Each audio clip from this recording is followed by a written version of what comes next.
Nama Om Vishnupadaya Krishna Prastaya Bhutale Srimate Bhakti Vedanta Swamin Niti Namine Nama Om Vishnupadaya Krishna Prastaya Bhutale Srimate Bhakti Vedanta Swamin Iti Namine Namaste Saraswati Deve Gauravani Bacharine Nirvishesha Shunyavadi Paschajadisha Dharine Namaste Saraswati Deve Gauravani Brajarine Nirvishesha Shunyavadi Paschajadisha Dharine Jaya Shri Krishna Chaitanya Prabhu Nityananda Shri Advaita Gadadhar Shivasari Gaura Bhaktarinda Jaya Shri Krishna Chaitanya Prabhu Nityananda Shri Advaita Gadadhar Shivasari Gaura Bhaktarinda Hare Krishna Krishna Krishna Hare Hare Hare Rama Rama Rama Hare Hare Hare Krishna Krishna Krishna Hare Hare Hare Rama Rama Rama Hare Hare Hare Krishna Krishna Krishna Hare Hare Hare Rama Rama Hare Hare Hare Krishna Krishna Krishna Hare Hare Hare Rama Rama Rama Hare Hare Jaya Gaura Nitai Jaya Gaura Nitai Jaya Gaura Nitai Gaura Nitai Gaura Nitai Jaya Gaura Nitai Jaya Gaura Nitai Jaya Gaura Nitai Jai Nitai Satchishanda Nitai Satchishanda Nitai Satchishanda Jaya Nitai Satchishanda Nitai Satchishanda Nitai Satchishanda Nitai Satchishanda Nitai Satchishanda Giri Govardhan Giri Govardhan Giri Govardhan Giri Govardhan Jaya Giri Govardhan Jai Giri Govardhan Jai Giri Govardhan Jaya Giri Govardhan Prabhupada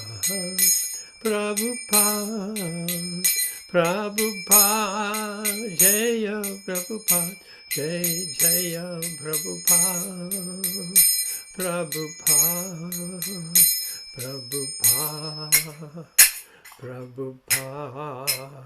Jai Srila Prabhupada Ki Jai.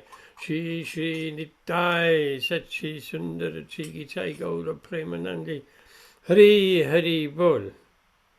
All glories to the assembled devotees here. Prakash all the way to Delhi and Amit.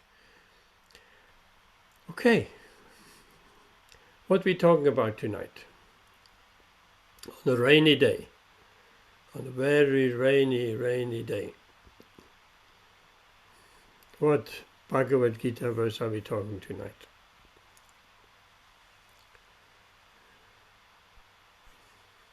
Prakash, what do you say? Maybe Amit, what do you say? 10. Huh? 10. I'm a bit reluctant of having the 10th chapter again, but let's see what it is.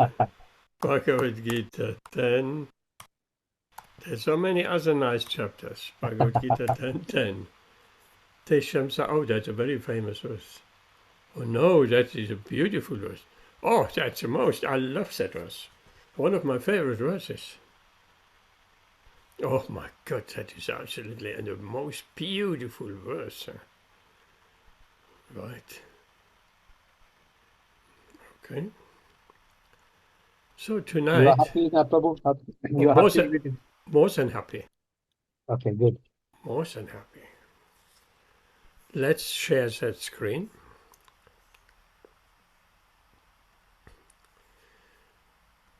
So we're reading from Bhagavad Gītā, 10th chapter,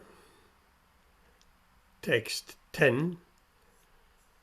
The chapter is called The Opulence of the Absolute.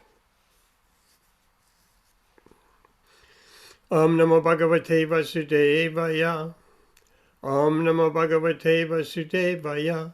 Om Namo Bhagavate Vasudevaya. Tesham Satata Yuktanam Vachatam Pritipurvakam Dadami Buddhi Yogam Tam Yenamam Upayanti Te. I know that verse by heart. It's such a nice verse. Important verse. I wasn't aware that it was in the 10th chapter. So it's, yes. Okay. Translation. To those who are constantly devoted to serving me with love, I give the understanding by which they can come to me.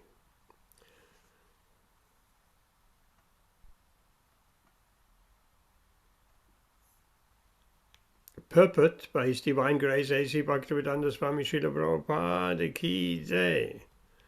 Amit, go give us a reading of the purport. In this verse, the word Buddhi Yogam is very significant. We may remember that in the 2nd chapter, the Lord, instructing Arjuna, said that he had spoken to him of many things and that he would instruct him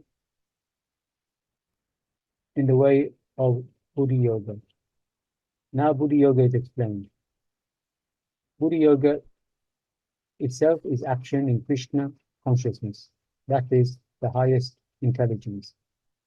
Buddhi means intelligence, and yoga means mystic, activities or mystic elevation. When one tries to go back to Godhead, and takes fully to Krishna consciousness in devotional service, his action is called Buddhi Yoga. In other words, Buddhi Yoga is a process by which one gets out of the entanglement of the material world. The ultimate goal of Krishna, people do not know this. Therefore, the association of devotees and a bona fide spiritual master are important. One should know that the goal is Krishna. And when the goal is assigned, then the path is slowly but progressively traversed, and the ultimate goal is achieved. When a person knows the goal of life but is addicted to the fruit of activities, he is acting in karma yoga. when he knows that the goal is Krishna, but he takes pleasure in mental speculation to understand Krishna, is jnana yoga. And when he knows the goal and sees Krishna completely in Krishna consciousness and devotional service, he is acting in bhakti yoga or Buddhi yoga, which is complete yoga. The complete yoga is the highest perfectional stage of life. A person may have a bona fide spiritual master. He may be attached to a spiritual organization, but if he is still not intelligent enough to make progress, and Krishna from within gives instruction so that he may ultimately come to him without difficulty. The qualification is that the person always engage himself in Krishna consciousness and with love and devotion render all kinds of services. He should perform some sort of work for Krishna, and that work should be with love. If a devotee is not intelligent enough to make progress on the path of self-realization, but is sincere and devoted to the activity of devotional service, the Lord gives him a chance to make progress and ultimately attain to him. Okay, thank you. Thank you. Oh. Let's see.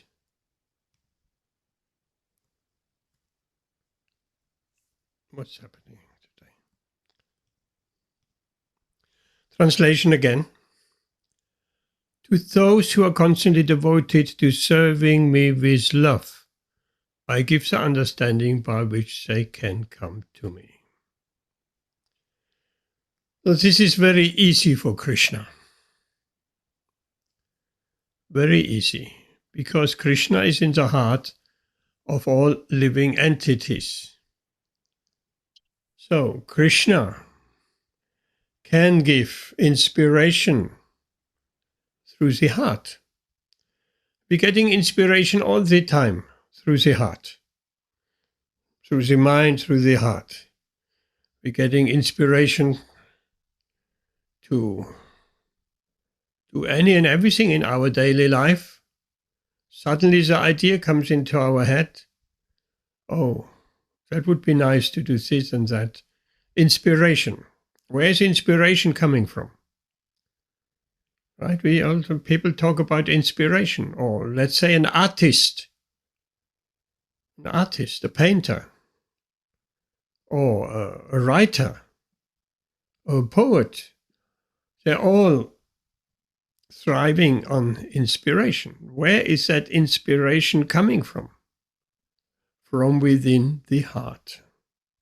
It's Krishna in the heart who reciprocates. We want to write a beautiful poem in glorification of the Lord. So Krishna will inspire us within the heart too. He sees what we want to do. We want to glorify him. That's just one example. We could give so many material examples of mundane poetry, but let's take just someone wants to write a nice poem about Krishna, wants to praise Krishna. Then he doesn't really have the knowledge or the words, or he doesn't know how to do that. But he is sincere and he has a desire. So desire that is detected by Krishna, who is sitting right in the heart of the living entity. And he inspires him. He gives him the words. He gives him the right words to write a beautiful poetry. The same, me talking here tonight or any other Wednesday, when I play back the video, which is recorded, I'm surprised. How could I speak like this? I'm listening to, that's similar when Srila Prabhupada was reading his own books. So how could I speak like that? It just flows. It's an inspiration in the heart. And of course, there is knowledge there, and the realization is there, all to various degrees. But Krishna from within the heart, he puts just the words into the mouth. And The poet can write poetry and I can talk a little bit about Krishna by that inspiration. So it's entirely depending on Krishna. I'm aware of that. The moment I'm thinking, oh, I'm speaking, I'm so learned, then Krishna will withdraw the inspiration that I'm having nothing much to talk about. Or it is artificial. So this inspiration comes from within, in any endeavor we're doing. So here Krishna is saying in this beautiful verse tonight, those who are constantly devoted to serving me with love. So there's three words. Devoted. As devotees, we might assume every devotee is devoted to Krishna to one degree or another. Devotion, devotee, devotion, same thing. But Lord Krishna is saying constantly. That's a very critical point. We need to be constantly devoted. First come.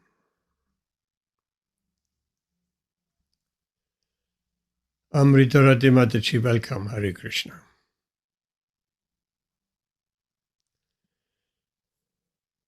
So, we're looking at the beautiful verse Amrita Radhe Mataji 10:10. Tesham Satata Yuktanam Pachatam Pritipurvakam Dadami. I give. Personally, Krishna gives set inspiration, set understanding.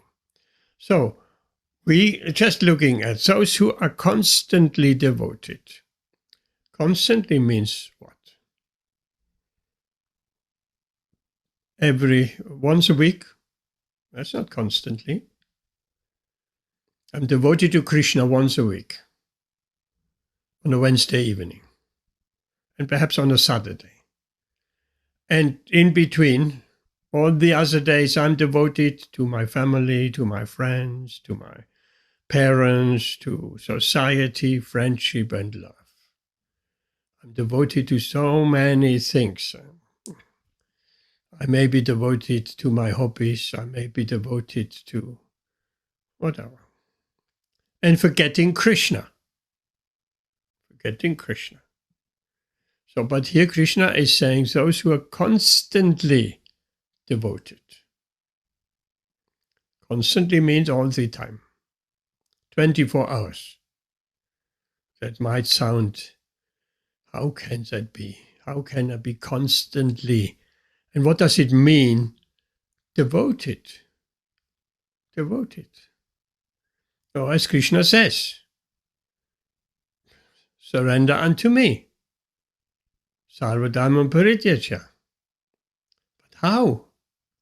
How to surrender to him? How to be devoted? And Krishna gives a hint in just the verse before, 65, 18th chapter. Manmana bhavamat bhakto, always think of me.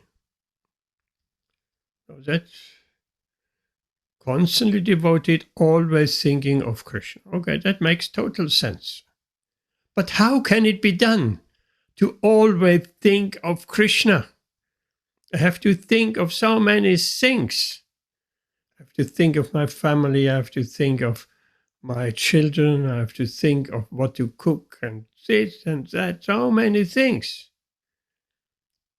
Therefore, as Grihastas, and as a very exemplary Grihastas of Rituan and Amrita Radhe Mataji, they have an altar at home. Everyone should have an altar at home. Small, little altar. It can be just picture altar with pictures. Pictures of Panchatattva, pictures of Lord Chaitanya and his associates, picture of Srila Prabhupada, picture perhaps of Nitai Sachi Sundar, our local deities here, or the deities of Samana, or So, but Amrita Rati Mataji and Rituan, they have deities at home. They have an altar with deities, and they're regularly doing arti every day. And they offer all of their food to Krishna. So that helps us. That is sometime we can think of Krishna. Because we can think of Krishna while we're shopping for cooking nice foodstuff for Krishna. We're preparing vegetables and grains and rice and cooking nice things, preparations for Krishna. So that in that way, we are forced. We have an altar at home, picture altar, deity altar. We are forced to think of Krishna for some time. But that's not enough. Krishna says, constantly. So we cannot constantly make offerings. One offering is finished, next offering, and then arti, and it's impossible. We don't have that time to constantly do deity worship from morning till evening before we go to sleep. So there are other ways we can be devoted, exploring what ways we can be devoted to Krishna constantly. As already said, thinking of Krishna, and Krishna said, think of me. Not just think of me, he said, think of me always. And if you do that, you become my devotee, same as here, devoted, then you will come to me. We all want to go to Krishna, of course. So that is a recipe.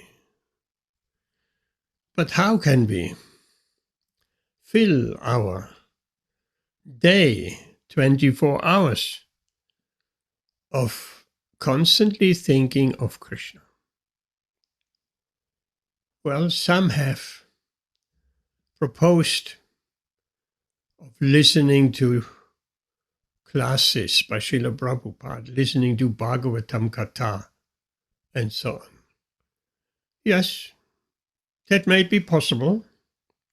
Putting some headphones on, like today, all the young folks, they have Apple headphones in their ear, and they're walking all day around with their headphones on. So that could be done. That is bona fide of hearing, shravanam, constantly hearing, but then it cannot be done constantly. Because in certain situations, we have to take the headphones out, put them back on. So I don't think it is possible to wear them all the time. Okay, if it's not Shravanam, what about Kirtanam, chanting? That is easy. Well, if the mind allows us, that is easy. Constantly chanting Hare Krishna. Because we don't have to take earphones out and put them back on. We don't have to make an offering plate and do arti and cook something constantly. We just utter this most beneficial and beautiful Mahamantra, Hare Krishna, Krishna Krishna, Hare Hare, Hare Rama, Rama Rama, Hare Hare. It's with us in a split second, the name of the Lord on our tongue, wherever we are. We have spoken many times about this. So that chanting, continuous chanting, Srila Prabhupada says, chanting all the time, so many ways. That can be done. That's the easiest way and the most uncomplicated way of constantly thinking of Krishna. Okay, so Krishna says, those who are constantly devoted. So devoted, we have clarified, constantly, to serving me. Yes, we all want to serve Krishna in many ways. By hearing Bhagavad Gītā and Bhagavatam Gītā, on our headphones, example, or making offerings to the Lord, or doing arti to the Lord, or chanting Kirtan in front of the Lord, of our deities. That is service. That is devotional service. But here critically, with love. So Lord Krishna says that service has to be done with love, not out of obligation, not because it is a ceremony, it is a ritual. More than that. That is not good enough. We should do it, so we do it out of duty. Duty is of course good. Duty, it's our duty to offer food to Krishna. It's our duty to chant our 16 rounds of Hare Krishna mantra. It's our duty to hear regularly. Srila Prabhupada wanted all devotees to read the books, Bhagavatam, Bhagavad Gītā, 1 hour in the morning, 1 hour in the evening. Who is doing that? So, that service, whether deity worship, whether hearing classes, whether chanting, that has to be done with love. What does that mean with love? There has to be some affection, some feeling in the heart. Otherwise it becomes dry and stale. If it becomes a ritual, a dead ritual, with no feeling, we have to express our feeling. Very important, we have to express our feeling from the heart. So perhaps not that easy to constantly being devoted and with love, service. Service doesn't mean only doing something with our hands, sweeping the floor. It could also mean that.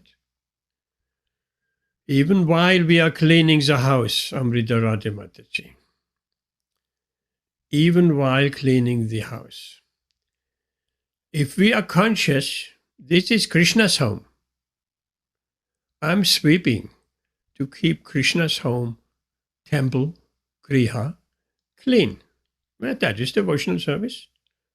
I'm washing the dishes.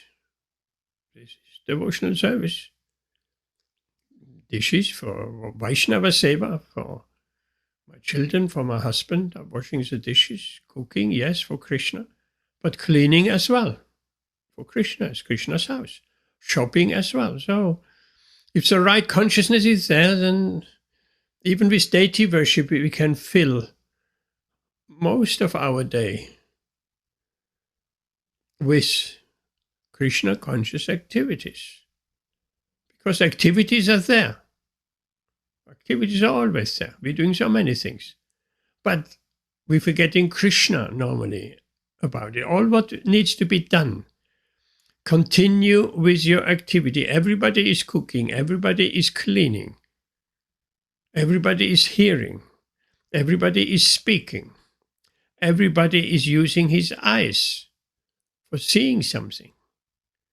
Everybody is using his ears for hearing something. Everybody is using his sense of smell for smelling something. So all what needs to be done is using a flip of consciousness, using our senses not for any enjoyment without Krishna, but for enjoyment with Krishna. So Krishna has to be consciously there while we're sweeping. If we're sweeping the house, we're mopping the floor and we think, my house, I want to make it nice to enjoy a very clean house. That is not really Krishna conscious. But that same mopping and sweeping, Make it nice and clean. It's Krishna's house, not our house. It's Krishna's house. Let me sweep Krishna's house, not only the temple room. The kitchen, the hallway, the bedroom, the bathroom is Krishna's house. Let me make Krishna's house very nice and tidy and clean. So immediately, if we have that consciousness of relating to Krishna, whatever we do, no, that is devotional service. Then we are very close to constantly being devoted, even just while being at home, even while going to work. I'm working, I'm going to hospital as a doctor. Why? Because I need to bring some money for the devotees. And I bring some money to maintain the house, Krishna's temple. Krishna's temple need to be maintained. It's Krishna's house. But as soon as we forget that it's Krishna's house and we think it's my house and I will enjoy. Of course, there are certain activities which we cannot connect so easily. We can, but not so easily, like watching TV. Watching TV, we cannot really. Mundane programs. It's not the TV, it's the content, it's the programs. Because that same TV, what has some mundane films or comedy, and we're sitting there and relaxing and thinking, that is very nice. That same TV can be used in Krishna service also. Connected to the internet or stream from your phone some Krishna Katha, some classes, even Mahabharata. Everyone born in the land of Bharat, they like Mahabharata. Everybody likes Mahabharata. So there's a connection there. It's all about Krishna. Mahabharata. In India, what happens? If the Mahabharata is on the TV, the whole town stands still. I've seen it in Vrindavan and other places. Mahabharata is on 5 o'clock in the evening. The whole village, the whole town, nothing moves. There's the vendors, the stalls, where they're selling all kinds of things. They have a TV. They put the TV out and there are 20, 30 people around that TV and everybody is watching the Mahabharata. Even though they know the Mahabharata, they have seen it 100 times. Still, whenever the Mahabharata is on, then the whole town is on standstill and everybody watching Mahabharata. But that is a nice example. So as householders, we just use the TV in the service of Krishna, put the Mahabharata on by DVD or any other means. Nowadays, everything is connecting to the internet. I'm sure you would even get Mahabharata on Netflix and all of that. So that should not be a problem. And it's not only Mahabharata, there are many Krishna conscious programs. So we're getting closer and closer to mold our lives to be constantly devoted of serving Krishna with love. That's a goal. We can judge ourselves how far we are away. How far we are away from constantly. How far are we away from devoted, from serving, and from love. 4 items. And then we have taken an assessment how far we are away, then with determined resolution we coming a bit closer and closer and closer and closer until we have actually a taste. We have a taste of being constantly devoted. We have a taste of serving Krishna constantly, and we have a taste of serving him with love. Then there is no force anymore. It comes naturally. now in our very conditioned state to chanting Hare Krishna mantra, we'll need to force ourselves. We need to force. So it's my duty. I have to do it, if I feel like it or not, which is good. Better than just the mind is free range. So, but in due course of time, some taste, ruchi, will develop. Some affection for Krishna will develop. And then there is no more force. As I just read again today, Rupa Goswami is saying, "Oh my dear Lord, if I had thousands of ears and thousands of mouths, then I could glorify you properly." So he's wishing he had thousands of ears to hear the glories of the Lord. He's wishing to have thousands of mouths to chant the glories of the Lord. So he cannot have enough. He cannot get enough. So then that is a stage where the taste and ruchi is there. And then devotional service in Krishna consciousness becomes very easy. Very easy. So let's take it a bit further. If these four conditions are met, then Krishna says, "I give the understanding by which you can come to me." Not so easy to come to Krishna without any proper understanding. If we try on our own to climb up to Goloka, to climb up to Vaikuntha, we will not be successful. Many cultures have tried. We know in the ancient Middle East time, there is a story of Babel, where the rulers at the time they wanted to build a staircase to heaven, not to Vaikuntha. They had no much conception of Vaikuntha, but to the heavenly planets. So they built a tower, higher and higher and higher. They thought, by our own endeavor, we don't need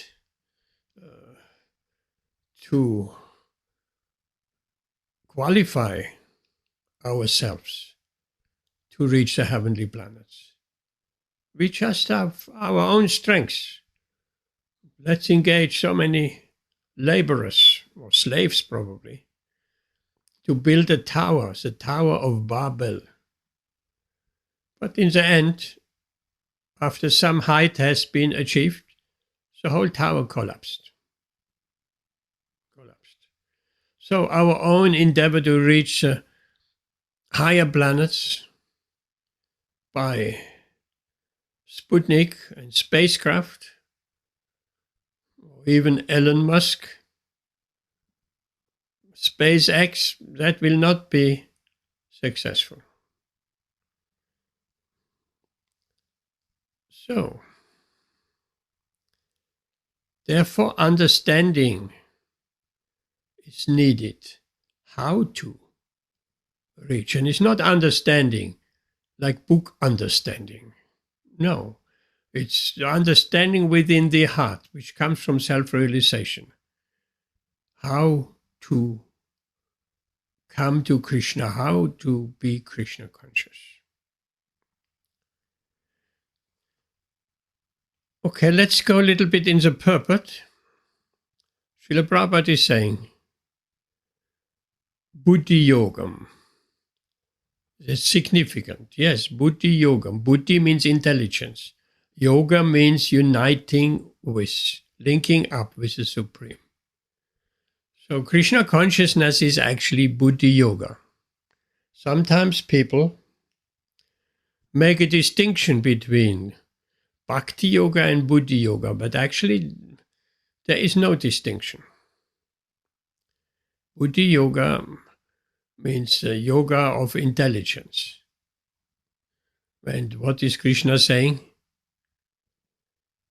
I give the understanding. We could say, I give the intelligence by which they can come to me. So the intelligence comes somewhere from. We say, oh, it's our intelligence. It's not, we're not speaking about intelligence which, if this person is intelligent, he can do some manual task, or he's so intelligent he has found out how to make the atom bomb. Very highly intelligent scientist, Oppenheimer. That is material intelligence. We're not talking about material intelligence. We're talking about spiritual intelligence. Spiritual intelligence is how to come to Krishna, how to get free from death. Atomic bomb is not getting free from death. The opposite. It brings death and destruction. So what kind of? That's a hellish intelligence. If that same intelligence can be used in Krishna's service, then we'll figure out how can we go back? How can we obtain Krishna? And that intelligence is probably utilized. So Krishna will give the understanding, Krishna will give the intelligence if these four conditions are met: constantly, devoted, serving, and love. Then he'll give not only, it's not on and off, it's of course like everything, it's a gradual process. If it's not fully constantly, but halfway house. And so love has not really fully manifest, then Krishna will give some understanding.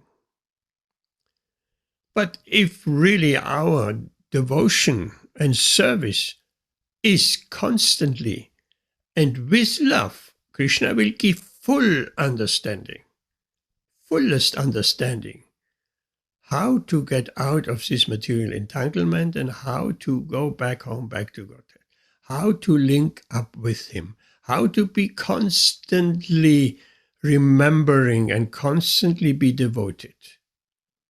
Krishna will give that intelligence.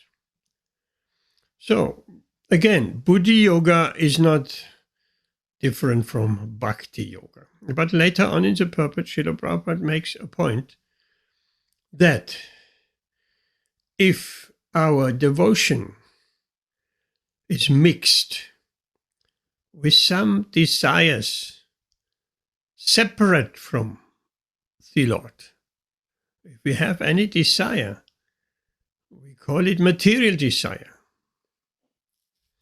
or a desire which is separate from Krishna, which means a desire for our own sense gratification, for our own satisfaction, a selfish desire. That can happen. We have a selfish desire. So then we may be acting in karma yoga. But karma yoga, at one stage, karma yoga and bhakti yoga or Krishna consciousness are non-different. At a later stage, at the beginning stage, karma yoga, as we have talked about, and I sent a little video, spoon feeding, one for Krishna, one for me, one for Krishna, two for Krishna, 100 for Krishna, everything for Krishna, nothing for me. Then that karma yoga becomes bhakti yoga. But if, let's say, 50% for Krishna, 50% for my own selfish desires, which are a concoction in the mind to enjoy something without Krishna. How can we? How can we enjoy anything without Krishna? It's a strange thing, because Krishna is everywhere. Everything, in everything, Krishna is in every atom. How can we forget Krishna? That's a question. How can we forget? We forget because we think I want to enjoy without Krishna. Sometimes the example comes to mind. In traditional Indian family, the children stay at home with the parents. And living with the parents, even they have a job. They may not be married yet.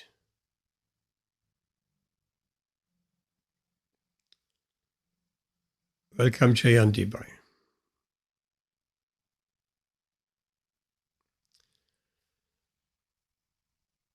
So,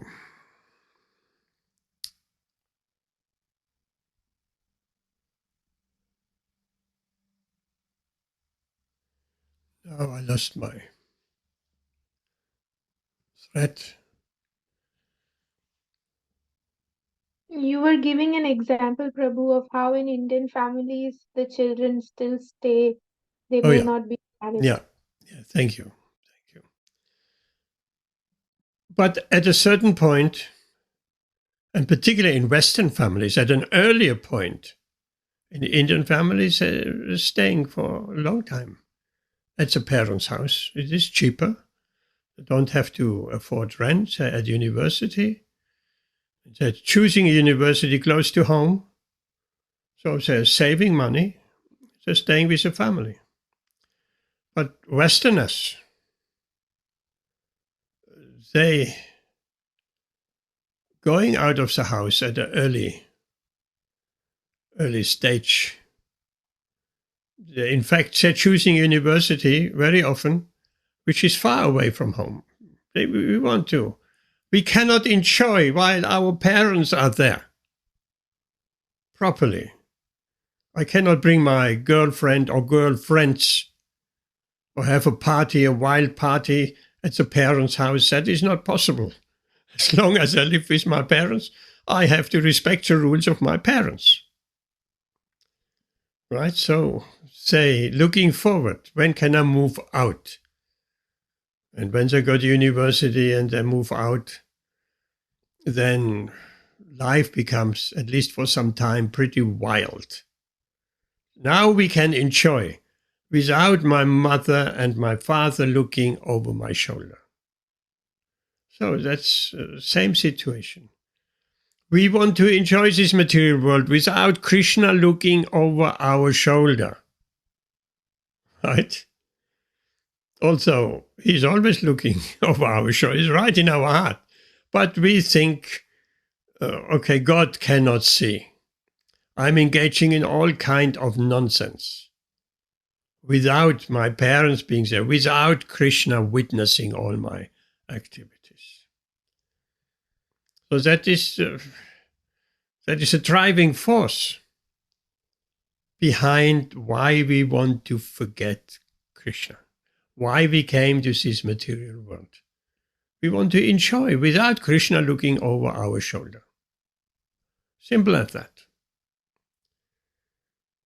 And if we, on the spiritual journey back to home, to eternal life, out of this samsara, no more death, we want to stop that repeated birth and death, then we inviting Krishna again in our life. We make our house a temple. And we trying to remember Krishna, and we trying to banish all thoughts and ideas of enjoying without Krishna. We're inviting Krishna. There's no question. We're inviting Krishna. Please, Krishna, come. If we have, like a householder, we have an altar, or even as a single student, we're building an altar in our university accommodation. And we're offering Krishna food, we're offering our food. It will be very difficult to have a wild party in the flat, except we cover the altar with a big blanket. Okay, Krishna, I'm engaging in something bad now.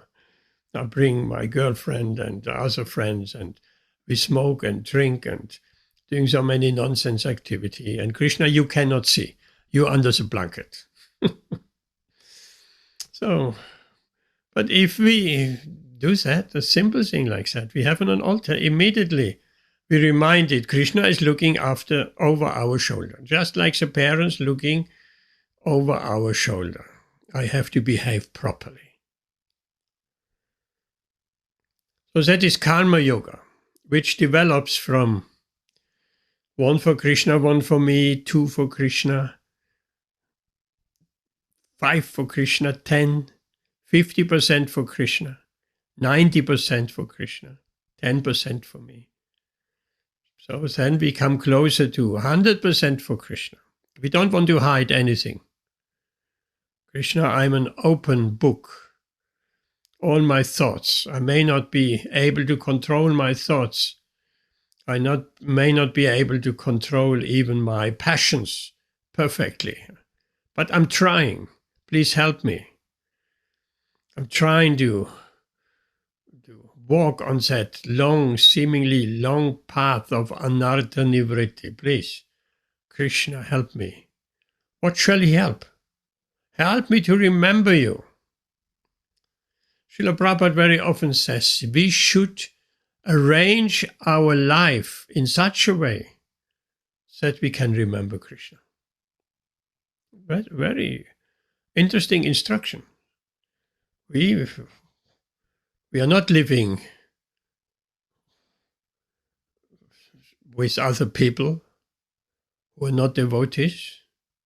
We're living in our own houses, in our own ways, so we can arrange our home in such a way that every corner we're looking, everywhere where we are, it's reminding us of Krishna. Very easily done. Put pictures of Krishna around. Have an altar in your living room. It's probably better to have an altar in the living room. The Krishna is always there. Then we feel, how can I put the TV on and watch some mundane program when Krishna is right there? Okay, I have a curtain. Close the curtain. Krishna, okay, don't look. But we can do like that. To put pictures up, to have regular offerings, and so on. So Srila Prabhupada instructs us, arrange your surroundings in such a way that you can remember Krishna. So we need to come to that point of where karma yoga, that karma becomes so purified. So it goes out of our system.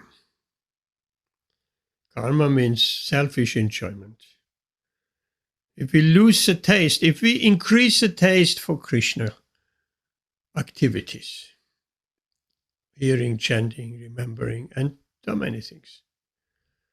If we get a taste in these Krishna conscious activities, then automatically, without separate endeavor, we losing our taste for mundane, selfish activities. Of course, nobody wants to be selfish. Doesn't feel nice to be selfish. But that we can give up by Krishna consciousness, selfish activities.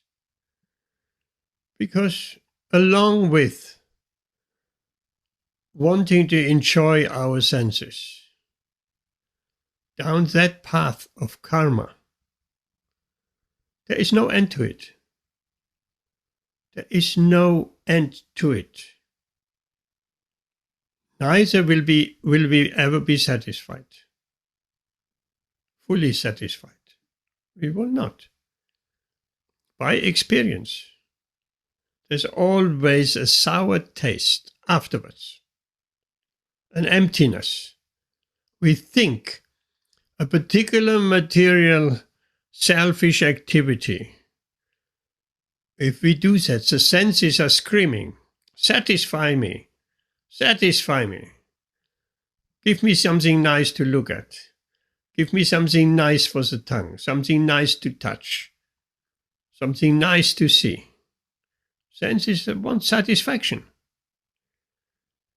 But if we give it without Krishna, we give the senses what they're hankering for. We are still not satisfied.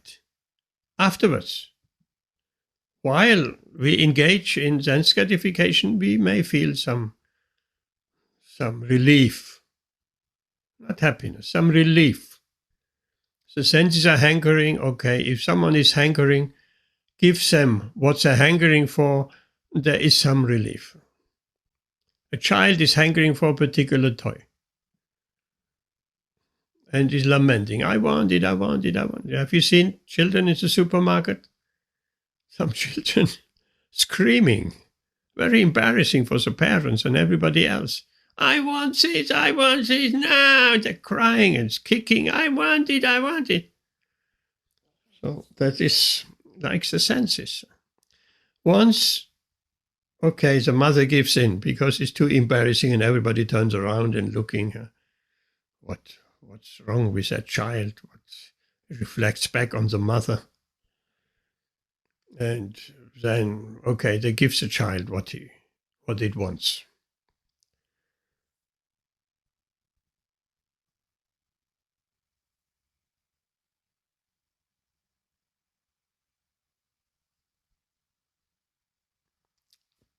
And then the child is satisfied for a little bit.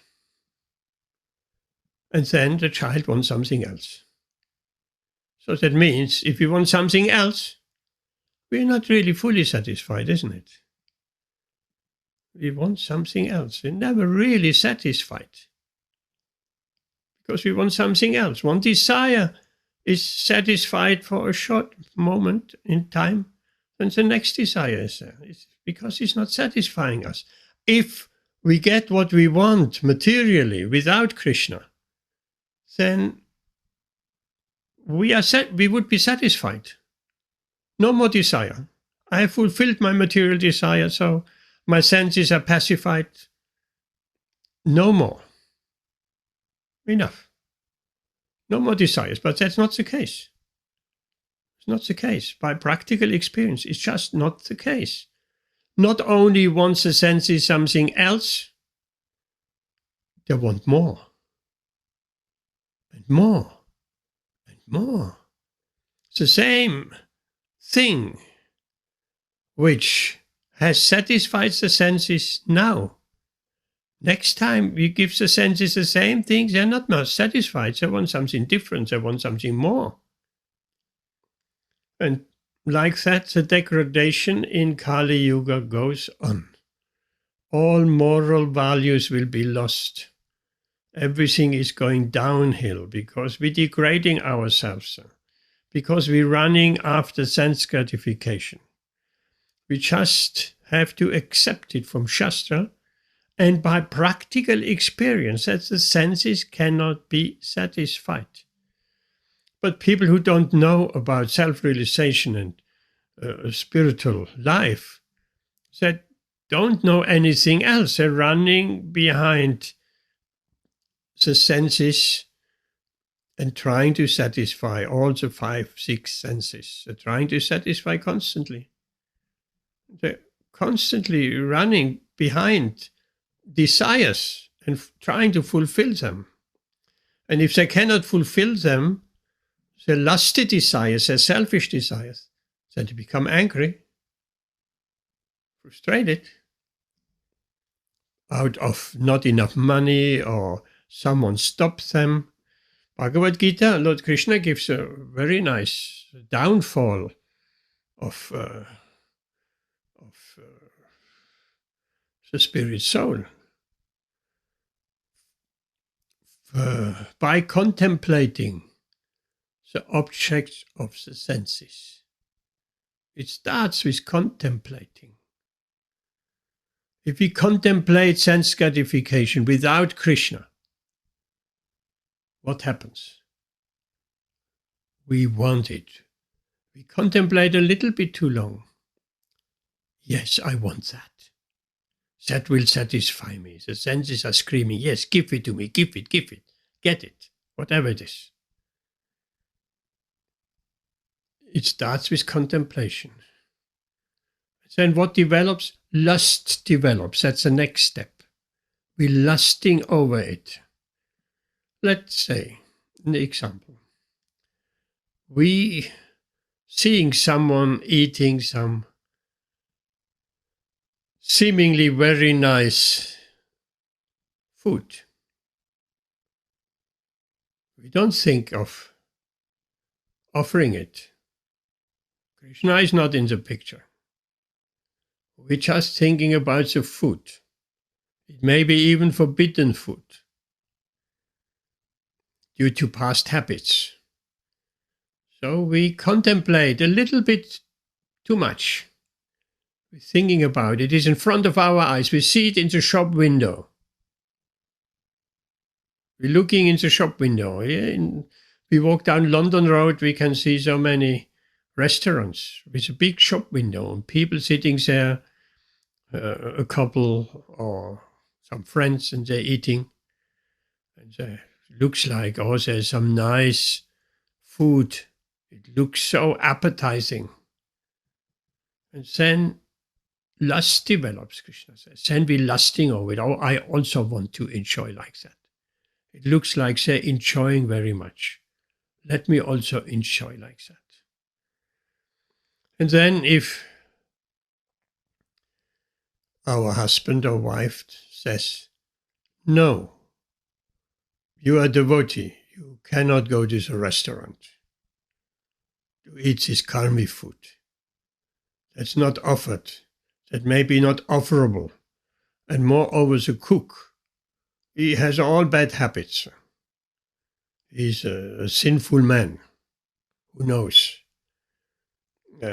And his consciousness goes into the cooking.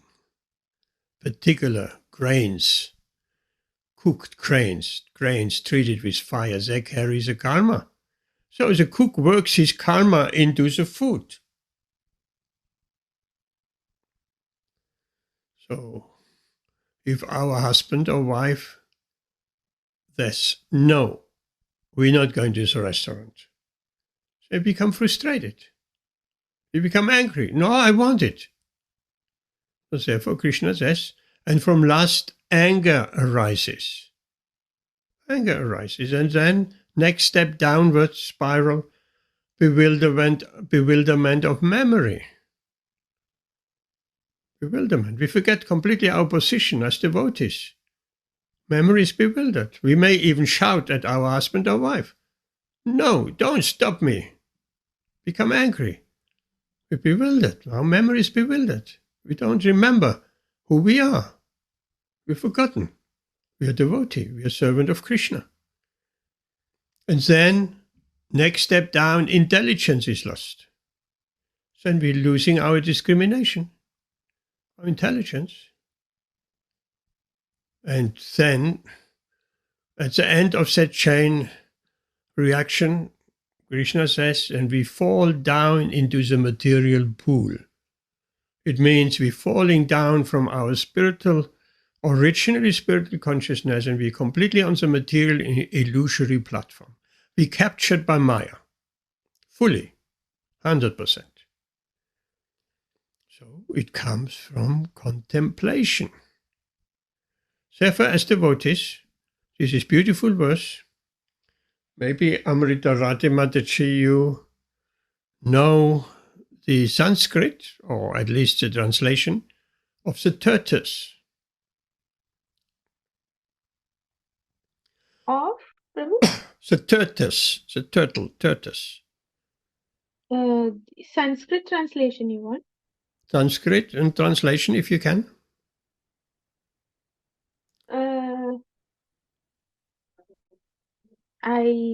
Sorry, Prabhu, I can't remember. You know which verse? Sure. Which verse I mean? No, Prabhu, actually I joined in late. So.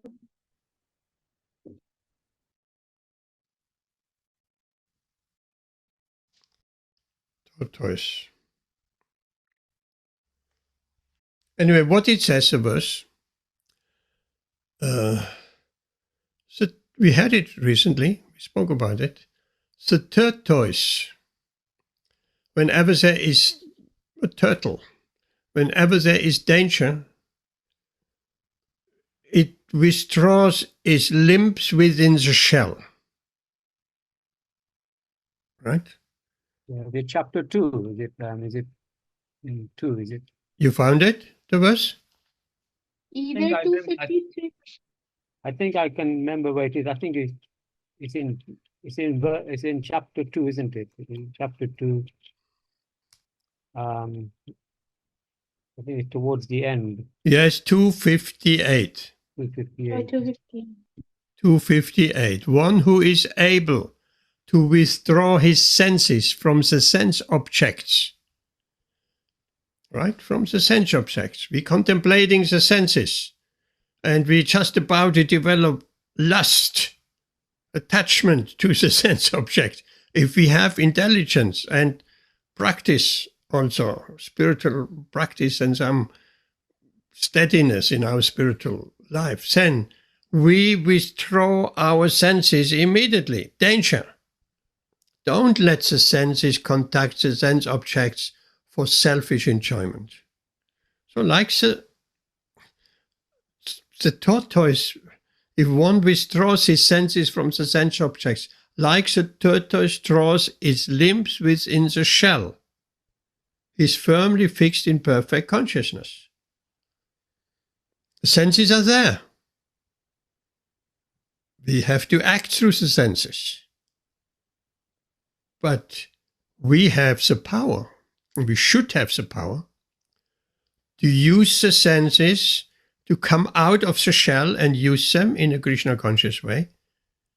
And when Maya is hitting us, we'll withdraw the senses back into the shell. Very, very safe position, very good example what Krishna gives here. But we must have control over our senses. So as soon as the senses develop material attachment, okay, back into the shell. Or just, the shell means Hare Krishna, Krishna. Bring Krishna back into your consciousness as quick as possible. We see that delicious meal in the window of the restaurant, and we have to find out that the mind is suddenly lusting over it. We have to, by experience, we have to understand how it feels if the mind is lusting over something.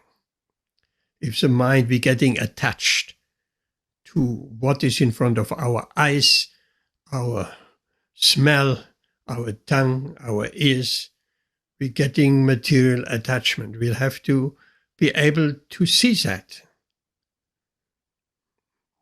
Or as explained last week,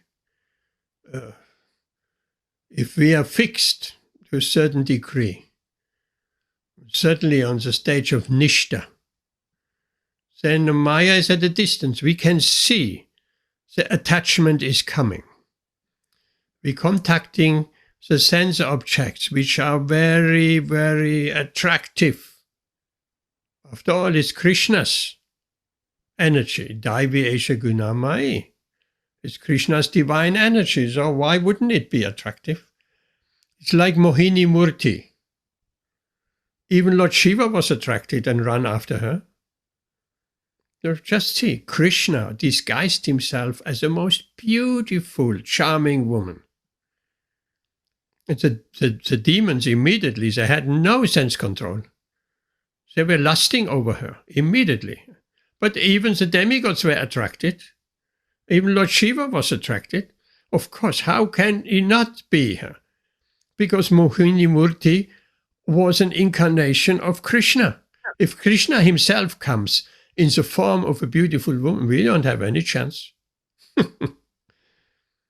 No chance. So, if we a little bit practice in devotional service, we draw our senses back. And drawing the senses into shell, the easiest way is Krishna, Krishna, Krishna, Krishna.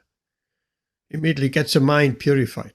Or as we mentioned last week, looking at the sun, if we have seen some naked woman, for instance. Because these things are, for our senses, very attractive. But we are not helpless. If we have practiced a bit in devotional service, we're not helpless. So let's go a little bit further. Tortoise. Very good example. Let's be like that tortoise. So here's Srila Prabhupada. Buddhi Yoga.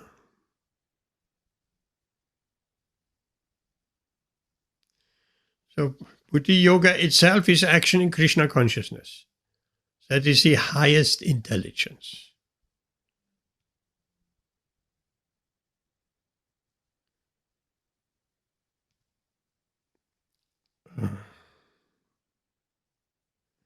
Srila Prabhupada stresses here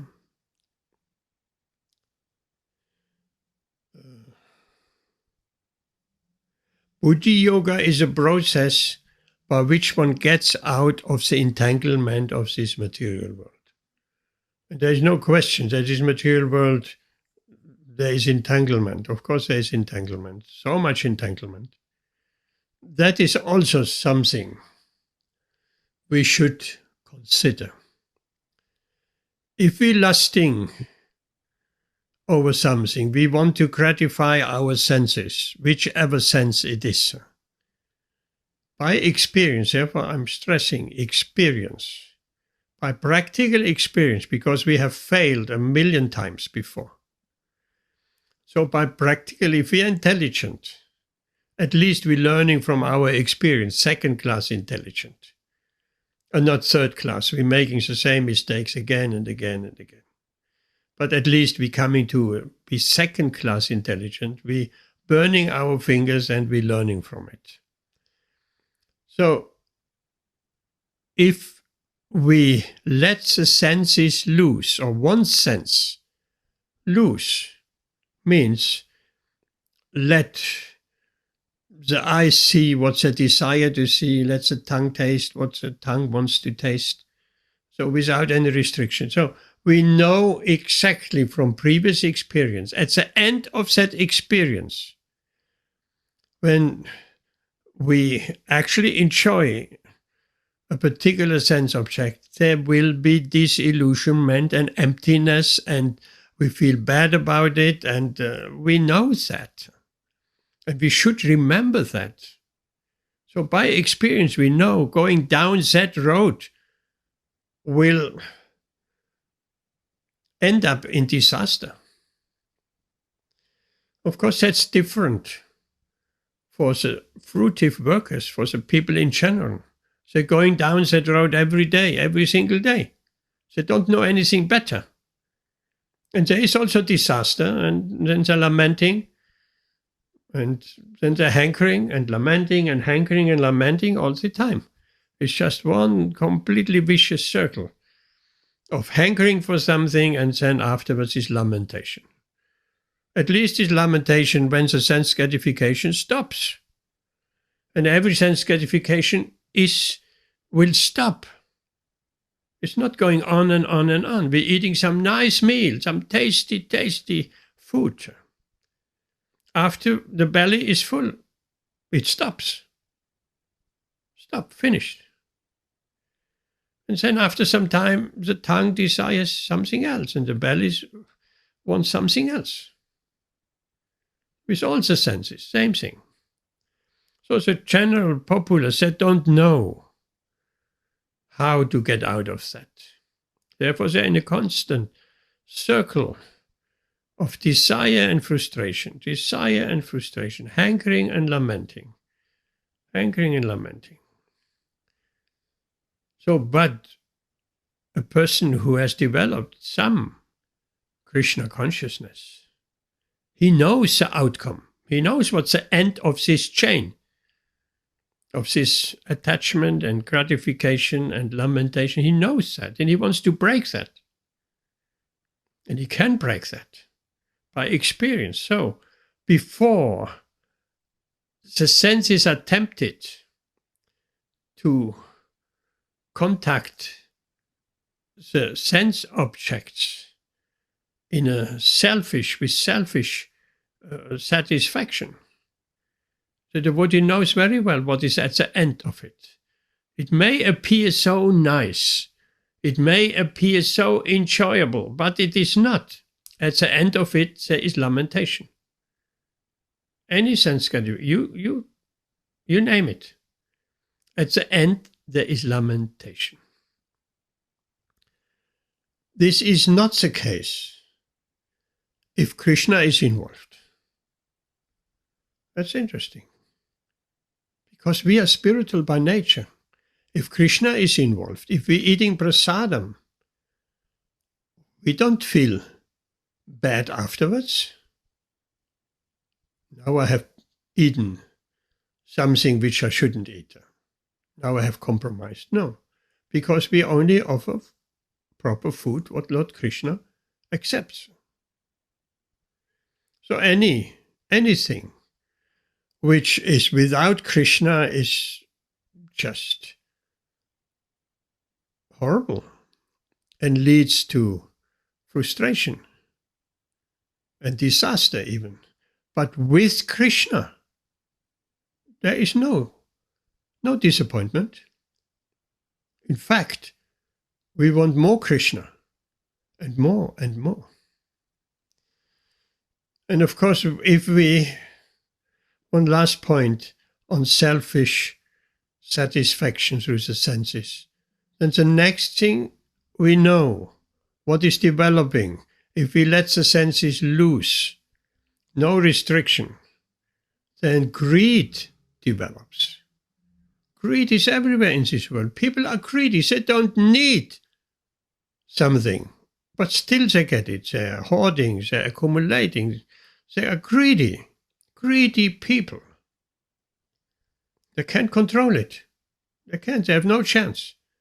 Without Krishna consciousness and self-realization and spiritual practice, it's not possible to check the greed, to be satisfied whatever we have, and not wanting more and bigger and more.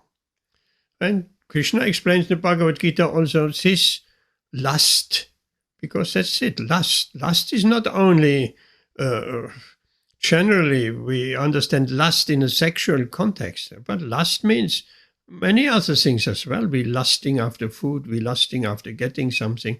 So people become greedy. They want more and more and more. And I think we all recognize greed is not a very good quality, but we can check it. We can never have enough. But the Krishna person, conscious person, because he is satisfied within the heart in his relationship with Krishna. He is not greedy. He is satisfied with whatever Krishna has provided. He is thankful. He is grateful. There is no question of greed. You, my Lord, provided me with little. I'll be satisfied. How is a devotee satisfied, even with a poor living standard, so to speak? Because he is satisfied in the self. He is satisfied in his relationship with Krishna. He is, in fact, he is Atma Rama, self-satisfied. We have to become Atma Rama. We are satisfied in our relationship with Krishna. We don't need material satisfaction. The whole world may hanker after material satisfaction, and whole wars are fought for resources. And what are all these wars fought about? For resources. Every war is about resources. It may be oil, it may be precious metals, it may be this, it may be that. And why that hankering for resources?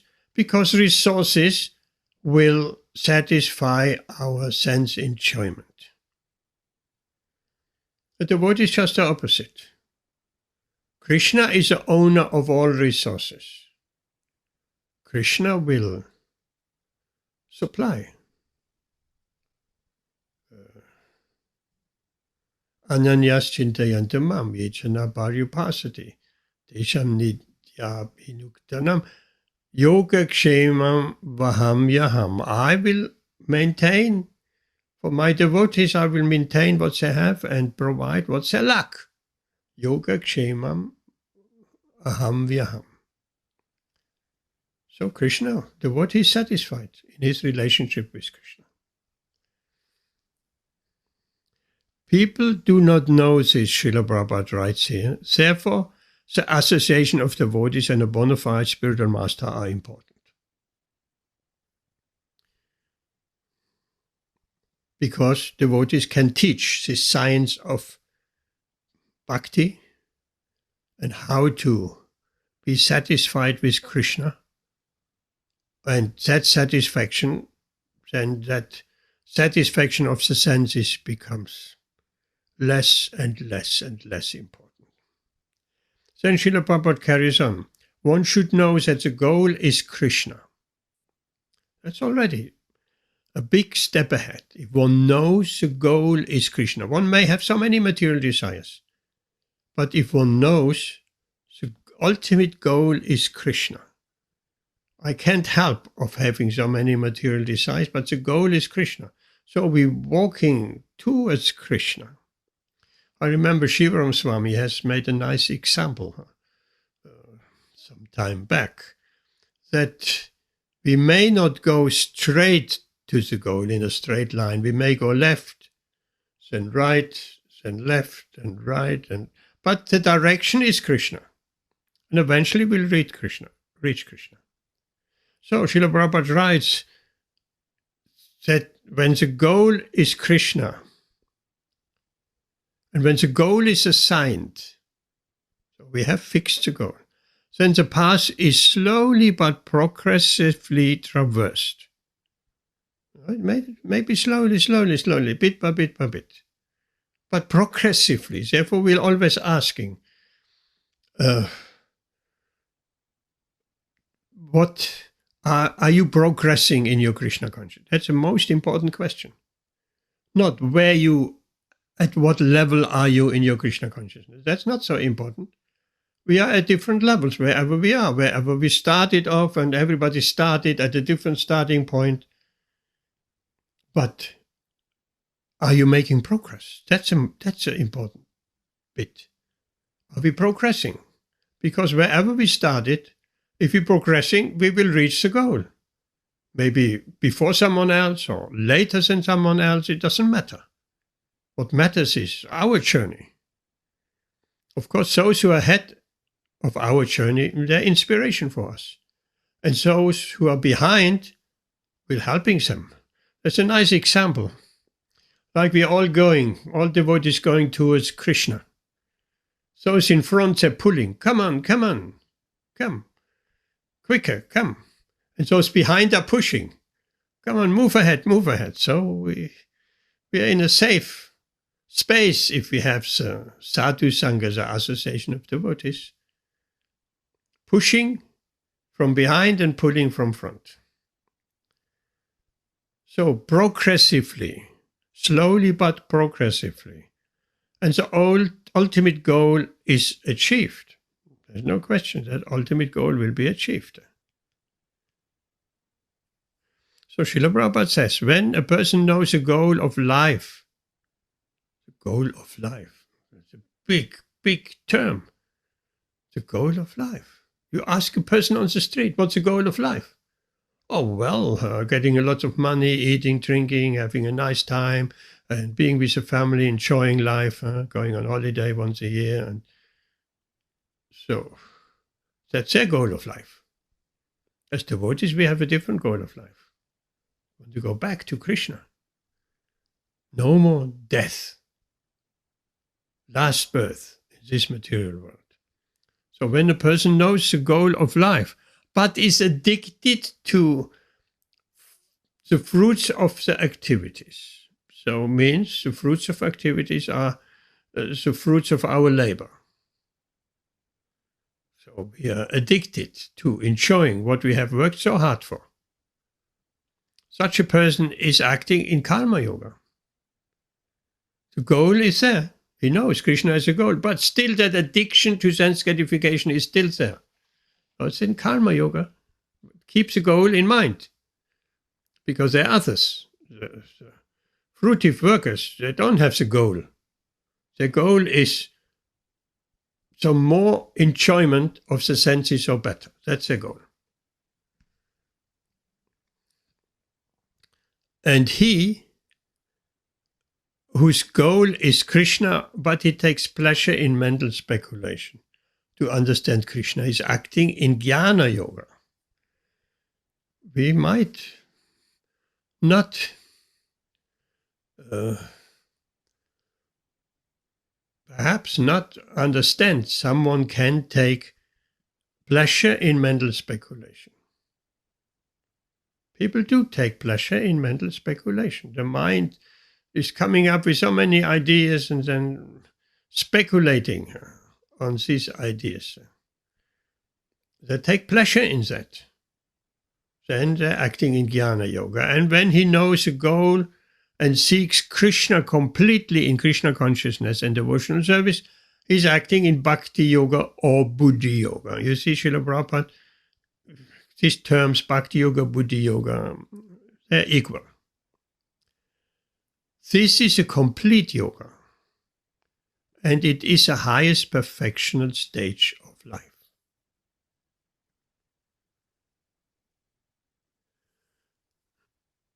Now, I have here a few quotes on spiritual intelligence. In Srimad Bhagavatam, Srila Prabhupada writes, when a devotee's spiritual body begins to manifest, just see, a spiritual body within us, within this material body, we can develop a spiritual body. Subtle, very subtle. So the spiritual body is not only rewarded to us once we leave this body. The spiritual body is developing in this material body within us. So when the devotee's spiritual body begins to manifest, he actually enters into his activities in transcendental life. At present, we have contacted a material body, material mind and material intelligence. But when we become free from these material conditions, our spiritual body, spiritual mind and spiritual intelligence become manifest. So the mind,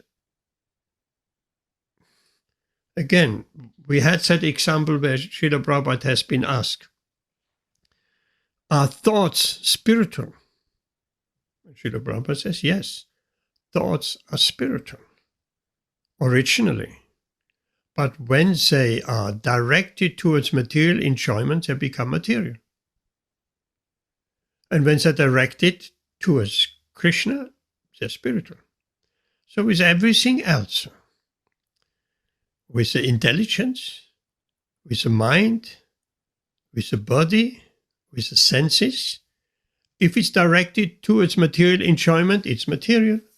If it's directed towards Krishna, it's spiritual.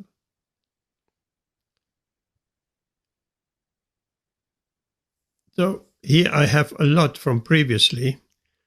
I have 11 references of spiritual intelligence. We don't have the time to go through all of it. We'll go to one more. What is spiritual intelligence? One who is sufficiently intelligent, also from the Bhagavatam, immediately attains the stage of renunciation of so-called society, family, and love, as well as other things. Interesting quote. If someone is sufficiently intelligent, then renunciation will automatically come of society, family, love, as well as other things. As long as we are attached to society, friendship, and love of this material world, there is no question of knowledge, nor is there a question of devotional service. By directly taking to devotional service, however, one becomes filled with knowledge and renunciation. In this way, one's life becomes successful. Okay, here we stop. Are there any questions?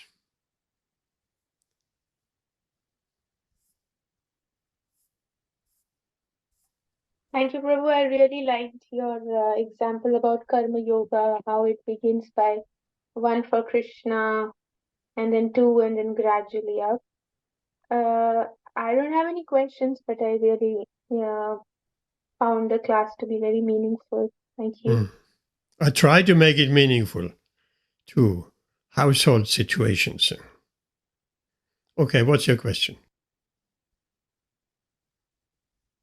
No, Prabhu, I don't have any question. It's just Okay. that I understood today that we have to see everything in relationship with Krishna, Yes. like the house in relationship with Krishna, and how cleaning or whatever service you're doing, we should basically connect everything back, all our activities back to Krishna, and that's how we practice Krishna consciousness. Yes, after all, we're saying Krishna consciousness. It's all just a change in consciousness. That's all. We don't say don't stop eating, stop looking at things, stop hearing. We don't say that. It's just a change in consciousness.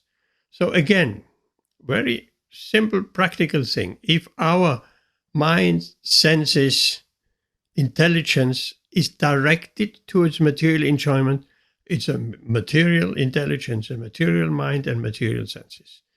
If our mind, intelligence, and senses are directed and connected with Krishna, then it's our spiritual mind. It becomes spiritualized. The intelligence becomes spiritualized, and the senses, even the senses, become spiritualized. So that is very practical. And that means the more the senses become spiritualized, the mind becomes spiritualized, we're developing a spiritual body. Spiritual body, subtle body, means mind, intelligence, and ego, of course. The ego plays also a very interesting role. Amit, any questions? No question, Prabhu. It's very, like It's quite clear. Quite clear. Yeah. Quite clear. Okay, so let's take something away from that tonight. And we'll see you on Saturday, hopefully. Today is Lord Nityananda's appearance. Jai Nimai Jai Nitai. Nityananda Mahajan. Ki Jai. Nitai. Nitai, of course, is Balaram, or the spiritual master. So that is when Nitai appears, then Lord Chaitanya is not far away. When Balaram appears, then Lord Krishna is not very far away. First it comes Nitai and then Chaitanya Mahaprabhu. First is Balaram's appearance and then it comes Lord Krishna's appearance, Jamashtami. So we will, when is Gaura Purnima, Amritarati Mataji? When is Gaura Purnima? Gaura Purnima, I think next month. 24th of March. 24th of March. Which March? 24th. 24. That's right, Prabhu. 24. Oh, it's still quite a bit away. It's 1, 2, 3, 4 weeks, over 4 weeks away. So we will celebrate Guru Punim Lord Chaitanya's appearance on the 30th Saturday after, on the 30th of March. Okay. Let's stop here. We don't want to go on too long.